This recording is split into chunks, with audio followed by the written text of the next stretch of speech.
The storm is shrinking. The Great Red Spot is a storm in Jupiter's atmosphere, and it has been watched for a very long time. There are drawings of a spot in that band going back to the 1600s, although whether that is the same storm is genuinely uncertain. Continuous records begin in the 1800s. Those records show something clear. It is getting smaller. In the late 1800s, it was measured at around 40,000 kilometers across. It is now roughly 16,000. Wide enough to swallow the Earth, but no longer wide enough to swallow three.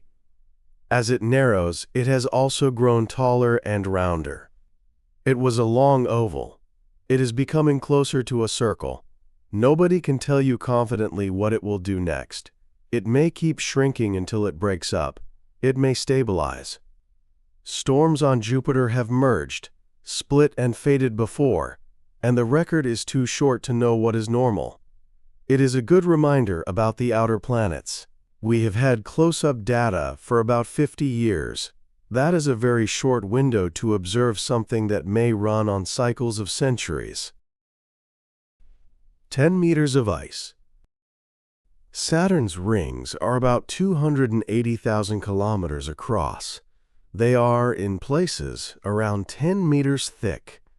Take those two numbers together, and you have an object with proportions unlike anything in ordinary experience. If you shrank the rings to the width of a football pitch, they would be very much thinner than the paint marking the lines. They are not solid. They are countless separate pieces, mostly water ice, ranging from grains of dust to boulders, each on its own orbit. Two further things are worth saying, and both come from the Cassini spacecraft, which spent 13 years there and finished by flying through the gap between the rings and the planet. The first is that the rings appear to be young.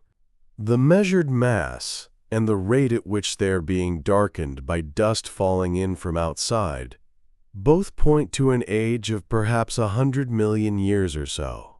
That would make them far younger than Saturn. This is debated, and not everyone agrees on the reasoning.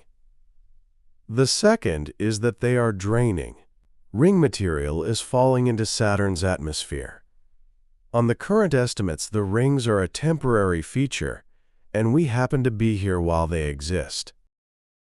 Rain that is not water. Titan is Saturn's largest moon, and it is the only place besides Earth where we have found standing liquid on the surface. The liquid is not water. It is methane and ethane, the same substances that are gases here, held liquid by the cold.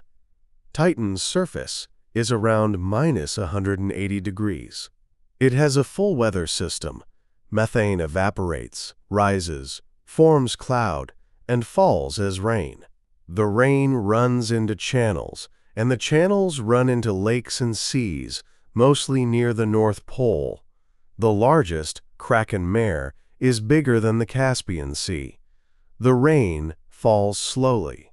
Gravity is weak, and the air is thick, so the drops are large and drift down at a walking pace. We know this in unusual detail because a probe landed there. The Huygens lander was carried by Cassini and released, and in 2005 it descended through the haze and touched down on a plain of rounded pebbles. Rounded, which means something moved them and wore them smooth. It kept transmitting for about 90 minutes after landing. It is the most distant landing anybody has made.